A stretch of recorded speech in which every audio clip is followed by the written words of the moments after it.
உணவு டெலிவரி ஊழியர்கள் இளைப்பாறும் வகையில் பெருநகர சென்னை மாநகராட்சி சார்பில் அமைக்கப்பட்டுள்ள இணைய தொழிலாளர் கூடம் குறித்து விவரிக்கிறது இந்த செய்தி தொகுப்பு.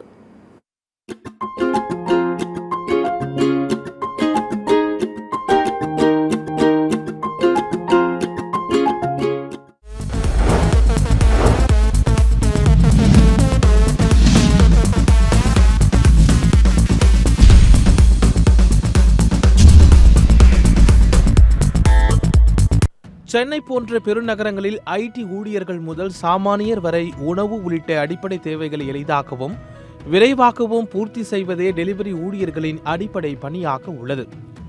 வாடிக்கையாளர்களுக்கு ஏற்ற நேரத்தில் பொருட்களை டெலிவரி செய்வதை முக்கிய குறிக்கோளாக கொண்டு செயல்படும் டெலிவரி ஊழியர்கள் பல்வேறு சிரமங்களை சந்தித்து வருகின்றனர். குறைந்தது 10 முதல் 12 மணி வரை வாகனங்களில் பயணம் செய்யும் டெலிவரி மற்றும் கால் டாக்ஸி டிரைவர்களுக்கு குடிநீர், கழிப்பறை உள்ளிட்ட வசதிகள் பெரிதாக கிடைப்பதில்லை. இதனால் பலருக்கும் எளிதாக உடல்நலக் குறைவு ஏற்படுகின்றது. இது போன்ற இணைய தொழில்களுக்கு உதவும் வகையில் டெலிவரி ரைடர்ஸ் ஓய்வறை என்ற இணைய தொழிலாளர் கூடம் சென்னை மாநகராட்சி சார்பில் அமைக்கப்பட்டுள்ளது. சென்னை அண்ணா நகர் மற்றும் KK நகர் பகுதியில் அமைக்கப்பட்டுள்ள இந்த டெலிவரி ரைடர்ஸ் ஓய்வறை டெலிவரி ஊழியர்களுக்கு மிகவும் பயனுள்ளதாக அமைந்துள்ளது. இங்கு குடிநீர், கழிப்பறை, செல்போன் சார்ஜிங் பாயிண்ட், AC வசதிகளும் இருப்பதால் வெயில் மற்றும் மழை நேரத்தில் சற்று அமர்ந்து இளைப்பாறிவிட்டு செல்ல ஏதுவாக இருக்கிறது என்று டெலிவரி பாய்ஸ் தெரிவிக்கின்றனர். ஸோ கொஞ்சம் வெயிலாக இருக்கிறதால உள்ளே வந்திருக்கேன். ஸோ கொஞ்சம் டயர்ட்னஸாக இருக்கும் போதும் சரி, ஏதாச்சும் மழை பெஞ்சாலும் சரி, எங்களுமே ஆளுங்களை வந்து உள்ளே உட்காந்து கொஞ்சம் பீஸ்ஃபுல்லாக இருக்கிறதுக்கு நல்ல இடமும் இருக்குது. ஸோ இங்கே பாத்ரூமும் இருக்குது. ஸோ அர்ஜென்ட்டுக்கு நம்மளால் எங்கேயுமே வெளியவும் போக முடியாது. ஸோ டப்புன்னு வந்து கூட இங்கே போயிட்டு கூட நம்ம ஒரு வேலையை பார்க்கலாம். அதே மாதிரி கொஞ்சம் ரெஸ்ட்டுக்கு ரிலாக்ஸேஷனுக்கோசம் இங்கே போகிறோம். ஸோ அதெல்லாம் நல்லா தான் இருக்குது. இங்கே அண்ணா நகர் ஜோனில் ஸ்விக்கி ஓட்டிகிட்ருக்கேன். நல்லா இருக்குது. கொஞ்சம் ரெஃப்ரெஷ்ஷான ஃபீல் வருது இங்கே உள்ளே வந்தோடனே. தண்ணிலாம் இருக்குது. சார்ஜர் வேணுன்னா சார்ஜ் போட்டுக்கலாம். சாப்பாடு ஃபுட்டில் இங்கே ரெஸ்ட் ரூம் இருக்குது. முக்கியமாக அது கொஞ்சம் யூஸ்ஃபுல்லாக இருக்குது. இந்த இணைய தொழிலாளர் கூடத்தில் வருகை பதிவேடு பராமரிக்கப்படுகிறது. இதில் பதிவு செய்யப்படும் டெலிவரி ஊழியர்கள் தங்களது வருகையை அவ்வப்போது பதிவு செய்வதற்காக கையெழுத்திட வேண்டும்.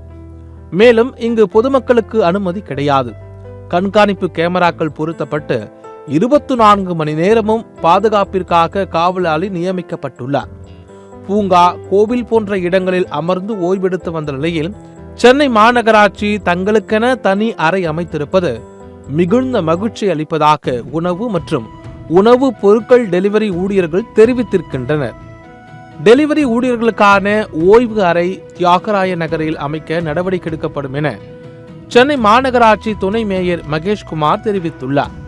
இதேபோன்று தூய்மை பணியாளர்களுக்கும் தனி அறை அமைக்க திட்டமிட்டு வருவதாகவும் அவர் கூறினார்.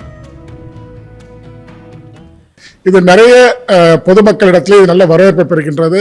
அவங்க உணவு விநியோகம் செய்கின்ற ஊழியர்களுக்கு மட்டுமல்லாமல் துப்புரவு பணியில் ஈடுபடுகின்ற ஊழியர்களுக்கும் இது போன்ற வசதிகளை செய்து தர வேண்டும் கோரிக்கைகள் வந்து கொண்டிருக்கின்றது. அதையும் நம்முடைய மாண்புமிகு துணை முதலமைச்சர் அவர்கள் எதிர்காலத்தில் அதையும் நீங்கள் வந்து கவனத்தில் கொள்ள வேண்டும் என்று அறிவுறுத்தியிருக்கின்றார். துப்புரவு பணியில் ஈடுபட்டு கொண்டிருக்கின்ற துப்புரவு பணியாளர்கள் கூட இது மாதிரி ஒரு ஓய்வு அறை கட்டுவதற்காக அந்த ஒவ்வொரு வார்டில் கூட கட்டலாம், அமைக்கலாம் என்று உத்தேசித்துக் கொண்டிருக்கின்றோம். மிகுந்த வரவேற்பு பெற்ற இந்த திட்டம் எல்லா வகையிலும் மற்ற இடங்களுக்கும் எதிர்காலத்தில் விரிவுபடுத்த இருக்கின்றோம். டெலிவரி ரைடர்ஸ் ஓய்வறையில் தங்களது முக்கிய தேவையான செல்போன் சார்ஜிங் பாயிண்ட் இங்கு இருப்பது வேறு உதவியாக இருக்கிறது என்று கூறும் டெலிவரி ஊழியர்கள் சென்னை மாநகராட்சியின் இந்த முயற்சிக்கு பாராட்டு தெரிவிக்கின்றனர். சத்தியம் செய்திகளுக்காக ஒளிப்பதிவாளர் ஹென்றி மற்றும் செய்தியாளர் சதாசிவமுடன் சத்தியம் செய்தி குழு.